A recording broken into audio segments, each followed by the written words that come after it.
Hey gang, welcome to another episode of Wisdom Wednesday from beautiful Austin, Texas.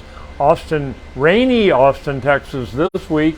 We finally, after 52 days of no rain, we finally got a little rain. If you're wondering about this get up, you haven't tuned in the month of August yet. Our theme for the month of August is the heat is on. Think of Beverly Hills Cop way back in the 80s with Eddie Murphy and that song by one of the Glenn Frey, one of the founders of the Eagles. He wrote that song. The heat is on it. Dun, dun. It's a kind of a jazzy tune with a little saxophone in it, and I've been playing it on my phone for the last 2 weeks. So I figured I'd try something a little different today. This little deal to go along with the heat is on. This thing cranks up pretty well. You can buy them on Amazon for like less than $20 and have it delivered tomorrow because the heat's not going to be on too much. We got a little taste of 70-degree weather again today or this week when the rains came on Monday. So cooled things down right nice here in Austin, Texas. Hopefully we're done with 100-degree days. And we're going to talk, as you know, if you've tuned in to Wisdom Wednesdays in the past, we usually do a little scientific thing, usually about dentistry or about something health related, because we want to keep the heat on with keeping you healthy as possible. So we've done a couple of fun things heat related, and today's going to be no different. We're going to talk kind of looking back to the last several years and how crazy things have been, particularly the last 2 years. The American Dental Association came out with a study right about a year ago, August of 2021. Looking back, they did a survey of 1,500 dental offices nationwide, coast to coast, top to bottom. I wasn't one of the ones surveyed, but I could have agreed with everything in the results. They were asking, what things have you seen in dentistry since we reopened after the pandemic than was normal occurrence before the pandemic? And across the board, it was more bleeding gums, more gum disease, because, even Nancy Pelosi couldn't get her teeth cleaned for a couple of months in there. So bleeding gums, yeah, because everybody missed at least one cycle of coming in and getting their teeth cleaned. But one of the other big ones was clenching, grinding, what we call bruxism, grinding their teeth. People were grinding their teeth more. Stress is one of the 5 reasons we're going to talk about today that people can do that. There's at least 5, probably more. But first of all, I want to let you know grinding is extremely common. One conservative estimate was that 30 million people in the United States grind their teeth. Now that's out of 300 million. That would only be 10%. I would say, as a dentist for 43 years, that the percentage is much higher than that, more like 50%, which would make 150 million people that go through periods of time. Some people are just natural born grinders and they're going to grind all the time. But it is a common thing to happen, especially after the last 3 years that we've been through. There are lots of symptoms. You may have noticed, if you're a grinder out there, you notice one of the main symptoms we see is when people wake up in the morning and they're complaining that their jaws hurt, their teeth hurt, or they have a headache. That's very common symptoms, but some people have earaches. Some people actually have loose teeth, especially if they're forward to back grinders, because the upper and lower teeth fit together like this, whereas the back teeth fit together vertically. So if you're a forward to back grinder, your lower teeth are going to push outward on the upper teeth, or the upper teeth are going to push inward on the lower teeth, neither one of which is good because that horizontal pressure can actually move teeth or make them loose. So sore teeth is another one, and tooth movement are things also to look for that aren't as common of symptoms, but they're there anyway. As I mentioned earlier, number 3, stress plays a role. The stress by itself doesn't cause people to grind their teeth, but stress, as with anything else, you add stress into the mix, it just takes whatever was going on and makes it worse. If you've got a headache and you're stressed out about something, the stress added to that is going to make the headache worse than it would have been. Same thing with bruxism, with grinding. If you're going through stressful periods in your life, with a university here in town with 60,000 students, every semester right around finals, we see kids coming in, they're hurting, they think their wisdom teeth are causing the problem, and really it's right before finals and they're trying to make up for a whole semester's worth of work in one night, and they're clenching and grinding their teeth.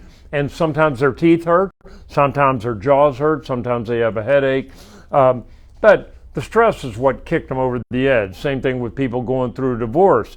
Actually, believe it or not, researchers have found that people getting ready to get married have nearly as much stress as people that are on the other end of that deal and going through a divorce. So keep that in mind, that stress never is a helpful part of it. It's usually not the causative agent, but it makes it worse. Number 4, you're going to hate me for this one. Alcohol, cigarettes, and caffeine. They can up to double the amount of symptoms that you would be feeling if you knock those out. A significant amount of alcohol can cause people to grind their teeth. Probably on the flip side of that, it can keep some people from grinding their teeth because of that aforementioned stress. That's their way of reducing the stress level, and it's different for everybody.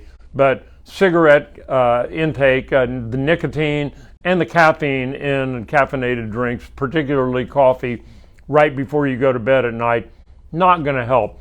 I had a patient years ago that would drink coffee all day long. He worked at a high-tech firm, and that coffee was free. So everybody in the place started drinking, and he had terrible migraine headaches, and he came to me for the clenching and grinding. We made a mouth guard for him, and through the conversation we talked about coffee intake, and he said, yeah, I drink a cup of coffee all day long. I said, well, try, just for grins, switch to decaf, or just try to quit cold turkey just for 3 or 4 days. His headaches went away. It was all that excessive caffeine intake, and he found that if he did 1 to 2 cups of coffee in the morning and then switched to water, his headaches didn't come back. So at least in him, it was directly related. So keep that in mind. Number 5 thing you might not have known about clenching or grinding. You can change your nightly routine, try to be a little proactive, turn the lights down, get away from the computers and cell phones for at least an hour before you go to bed at night, because that blue screen can be excitatory for some people and affect their sleep. And getting a full 8 hours of sleep a night can potentially help.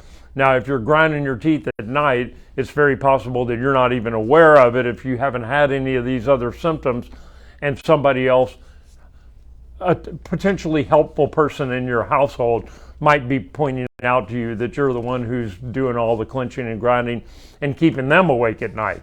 But meditating, reading a book with a soft light, just chilling out a little bit before you go to bed, making your bedroom a place of solitude can sometimes affect it. Hypnosis, I've heard, acupuncture. I've got lots of patients that have tried all these other things and they swear by it.